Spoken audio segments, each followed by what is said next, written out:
지난주 우리는 학계 말씀을 통해 회개가 무엇인지 알아보았습니다. 기억나십니까? 네, 우리가 지금 매주 전주의 말씀을 복습하고 있는데요. 하나님의 말씀을 복습하고 매일매일 기억한다는 것이 정말 중요합니다. 자, 오늘도 복습을 좀 해보려고 하는데 회개가 무엇이죠? 회개는 기억하는 것입니다. 기억하는 것.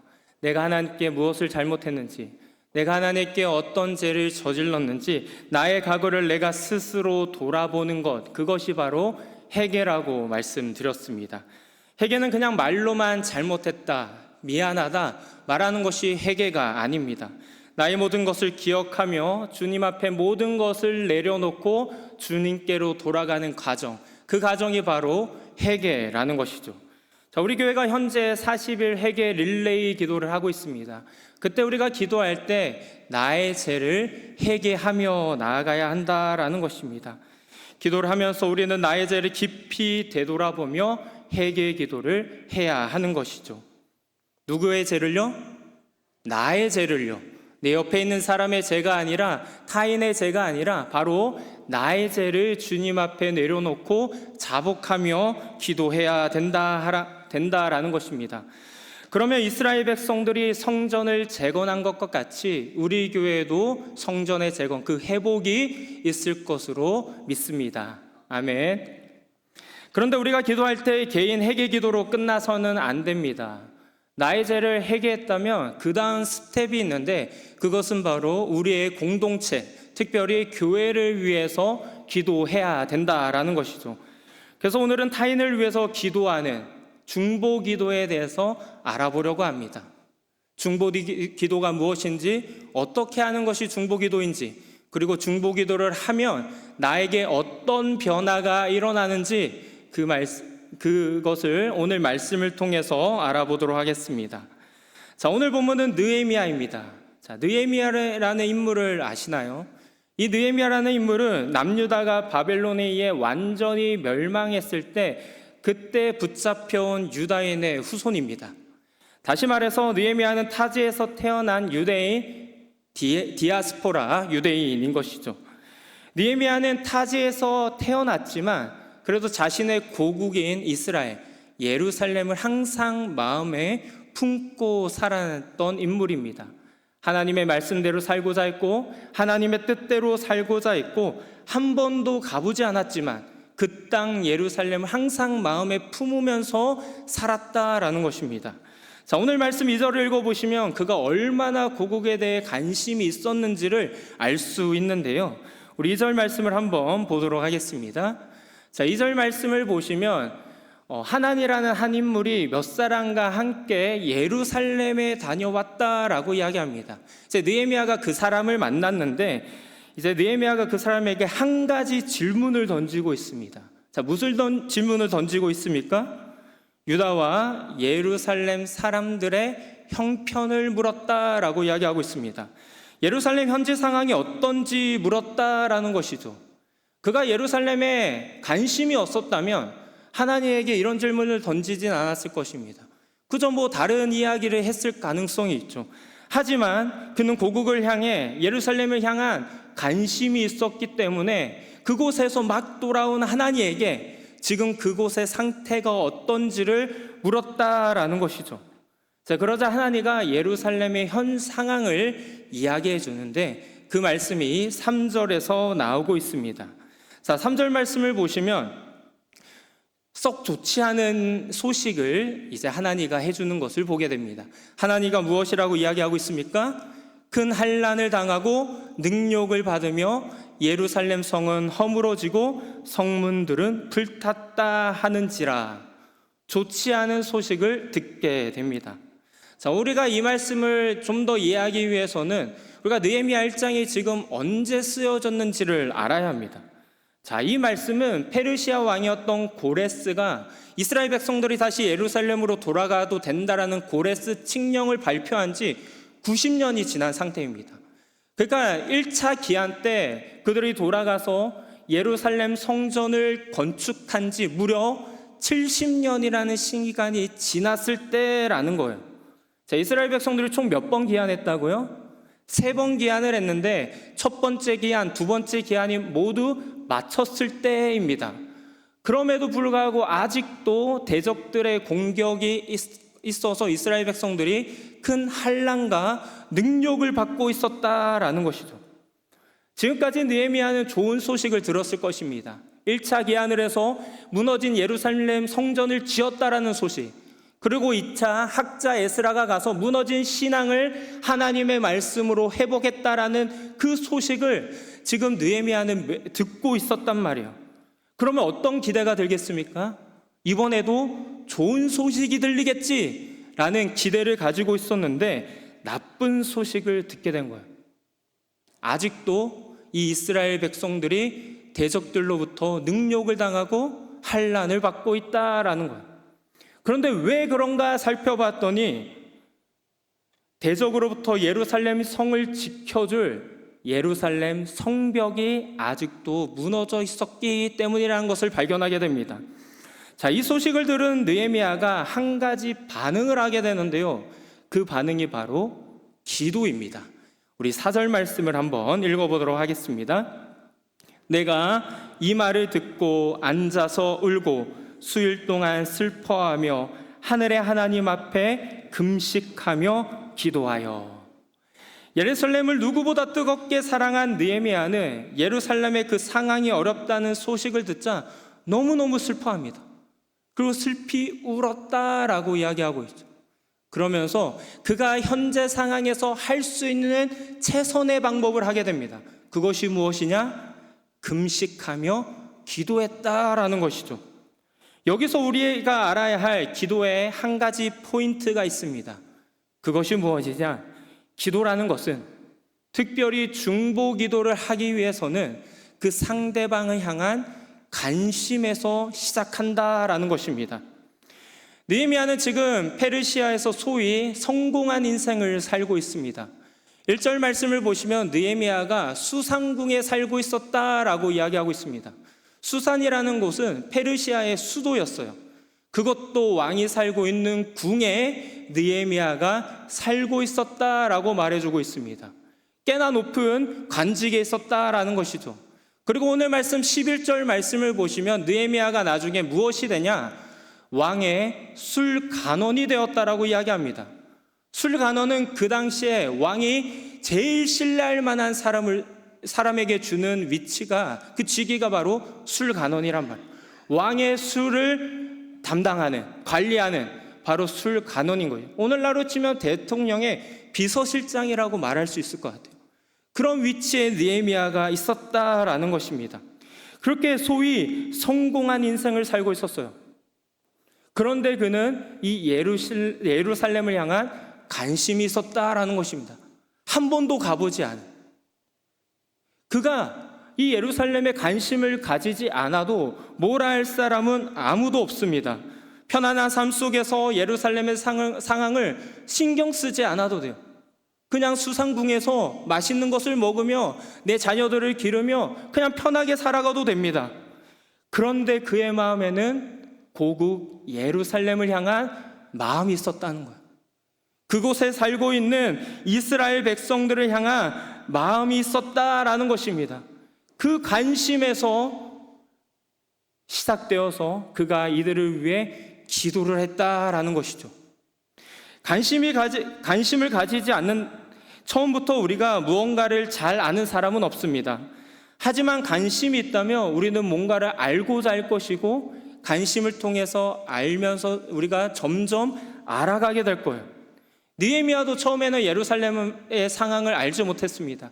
하지만 예루살렘을 다녀왔다는 하나니가 오자 질문을 던졌고 그 소식을 듣게 되면서 기도 제목이 생기고 더 진심 어린 기도를 하게 되었다라는 것이죠. 이와 같이 우리도 누군가를 위해 기도할 때, 그 사람에 대해 기도할 때, 어떤 상황에 대해서 기도할 때는 우리가 그것을 정확하게 알아야지 더 구체적인 기도, 더 진심 어린 기도를 할 수 있다라는 것입니다. 관심을 가지면 가질수록 상대방을 위한 더 구체적인 기도를 할 수 있는 것이죠.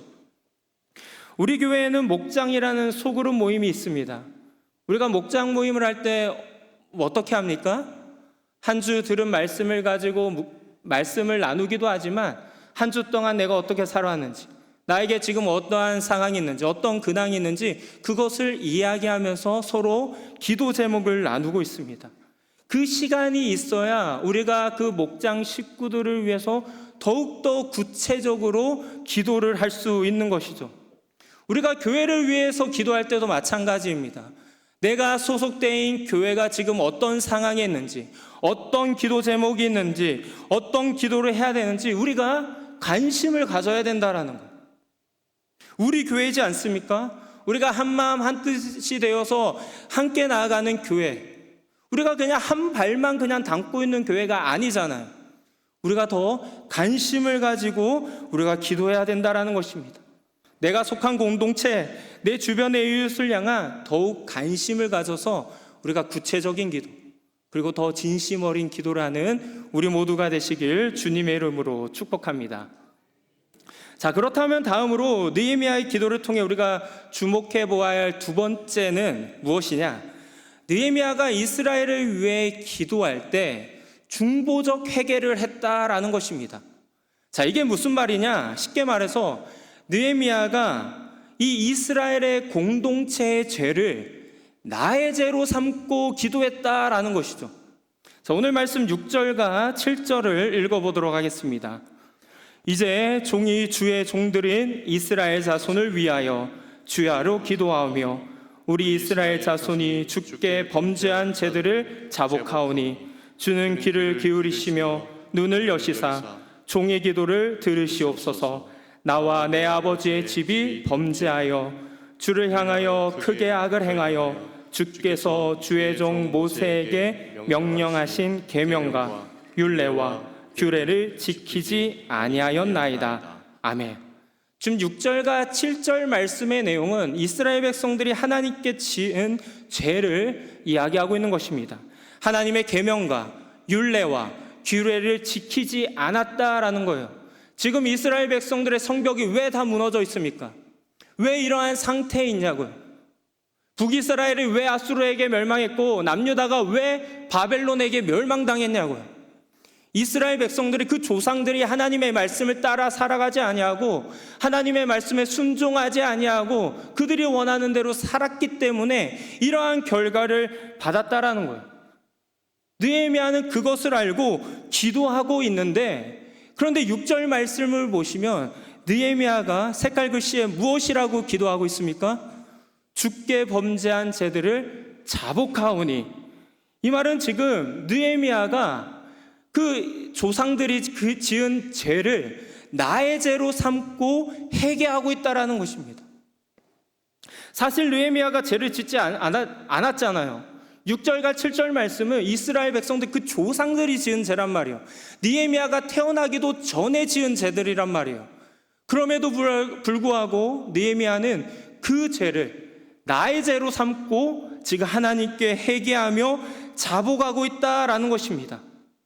나의 고국이며 우리라는 공동체적 의식이 있었기 때문에 공동체에서 벌어진 그 죄를 나의 죄로 삼고 회개하고 있다는 것이죠. 중보기도는 타인의 기도 제목을 위해서 기도하는 것만이 중보기도가 아닙니다. 타인이 지른 죄를 나의 죄로 삼고 함께 기도하는 것, 그것이 중보기도인 것입니다. 이 말이 이해가 되지 않으실 수도 있습니다. 내가 지은 죄도 아닌데 내가 왜 회개해야 되냐? 우리가 그렇게 생각할 수도 있습니다. 그런데 이것이 바로 하나님의 말씀이라는 거예요. 내가 죄를 짓지 않다고 하더라도 공동체의 죄를 나 몰라라 해서는 안 된다라는 것입니다. 자, 오늘날 한국교회가 세상으로부터 손가락질을 당하고 있습니다. 이때 우리는 어떻게 해야 됩니까? 우리 교회가 지은 죄가 아닌데 저 교회는 왜 저래? 하고 함께 손가락질을 해야 되겠습니까? 아니면 우리 교회도 한국교회에 속한 교회인데 그 죄를 함께 자복하며 회개 기도해야 되겠습니까? 오늘 말씀은 함께 회개해야 된다라는 거예요. 우리나라는 어떠합니까? 내가 이 세상을 살아가면서 지은 죄가 없다고 하더라도 한국 사회에서 발생하는 그 모든 죄들을 함께 회개하며 기도해야 된다라는 거예요. 이 사회에 만연한 음란한 범죄들, 살인, 유괴, 온갖 비리와 불의들, 자연 파괴 등 이러한 같은 죄들이 내가 지은 죄가 아니더라도 우리나라를 위해서 함께 자복하며 회개 기도해야 된다라는 것입니다. 하나님을 두려워하지 않은 죄, 하나님을 경외하지 않은 죄, 하나님보다 우상을 숭배한 그 죄가 누군가의 죄가 아니라 바로 우리들의 죄, 바로 나의 죄라는 것이죠. 내가 속한 공동체에서 일어나는 것은 우리와 무관할 수 없다라는 것입니다. 그러니 느헤미야와 같이 우리 함께 회개하며 기도해야 된다라는 거예요. 우리가 40일 릴레이 회개 기도를 하면서 나의 죄를 먼저 회개해야 됩니다. 그리고 내가 속한 공동체의 해를 함께 회개해야 되는 거예요. 내가 잘못하지 않더라도, 내가 지은 죄가 아니더라도, 분명 저 사람이 지은 죄가 맞다고 하더라도 우리가 함께 기도해야 된다는 것입니다. 이 과정이 너무나도 힘들 수 있습니다. 이해가 되지 않을 수도 있습니다. 머리로는 이해가 돼도 마음으로는 받아들이지 않을 수도 있어요. 이때 우리가 해야 되는 것은 예수님을 기억하시기 바랍니다. 예수님께서 죄가 있으셨습니까? 지은 죄가 있으셨습니까? 그런데 왜 십자가에 달려 돌아가셨냐고요? 바로 우리들의 죄 때문인 거예요.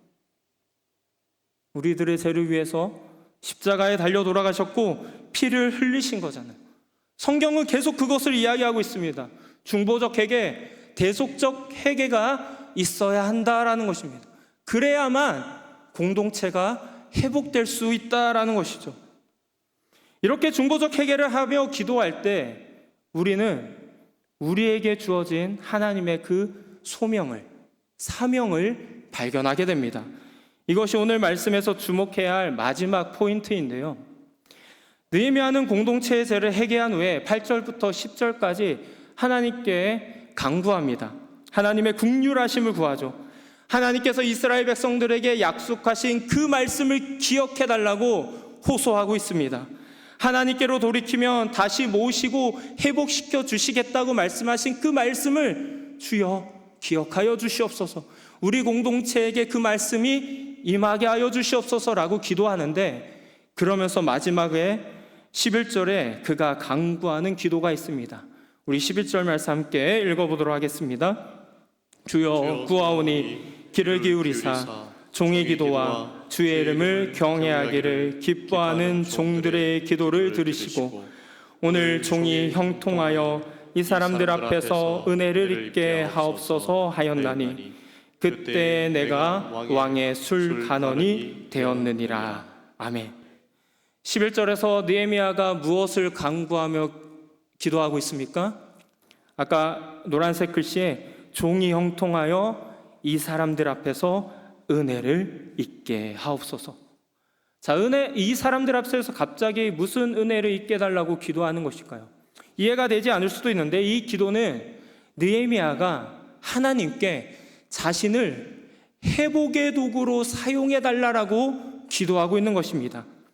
11절 말씀에서 나오는 이 사람들은 페르시아 사람들을 말해요. 페르시아 사람들, 특별히 페르시아 왕이었던 아닥사스다 왕을 말하고 있는 것입니다. 느헤미야 2장에 보시면 느헤미야는 페르시아 왕 아닥사스다 왕에게 가서 자신을 예루살렘으로 보내서 예루살렘의 성벽을 짓는 총독으로 세워달라고 부탁을 합니다. 그런데 이렇게 부탁하는 것은 목숨을 내놓는 일이에요. 그 당시 왕이 직접 부르기 전에 먼저 왕에게 나아가서 부탁을 할 수 있는 것은 할 수 있는 일이 아닙니다. 목숨을 내놓는 일이에요.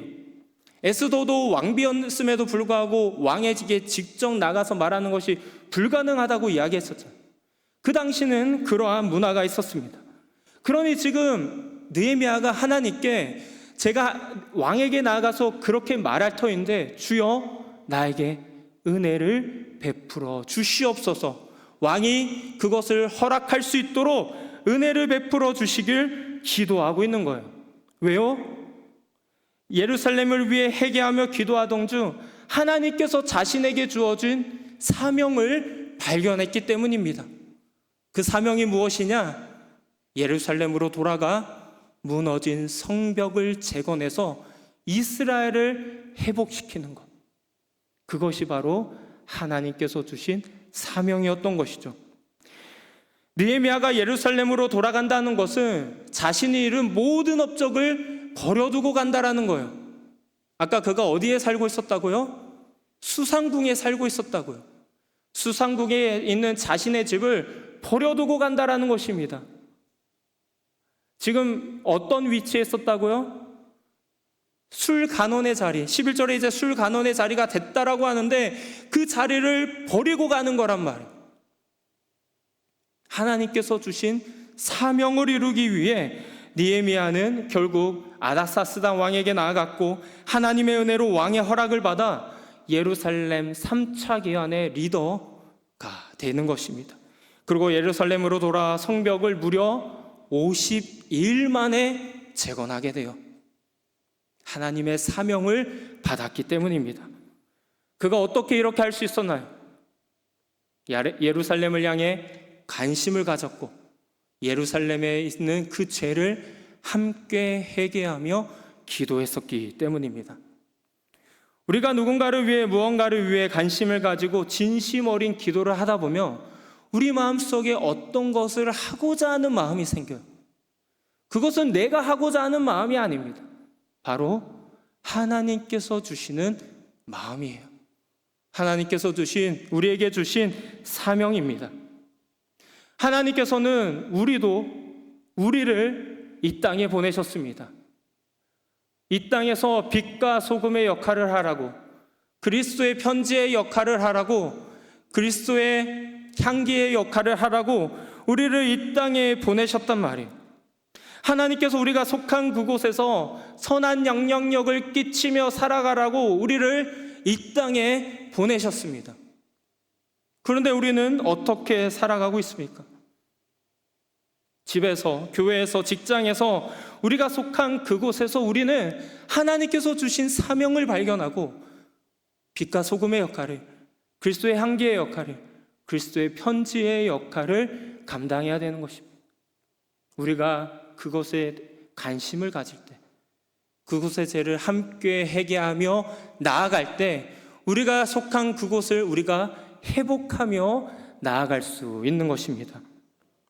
그런데 혹시 우리 마음에 탐욕, 정죄, 비방, 이기심 이러한 마음이 있다면 오늘 이 느헤미야의 기도의 말씀을 계속 묵상하시기 바랍니다.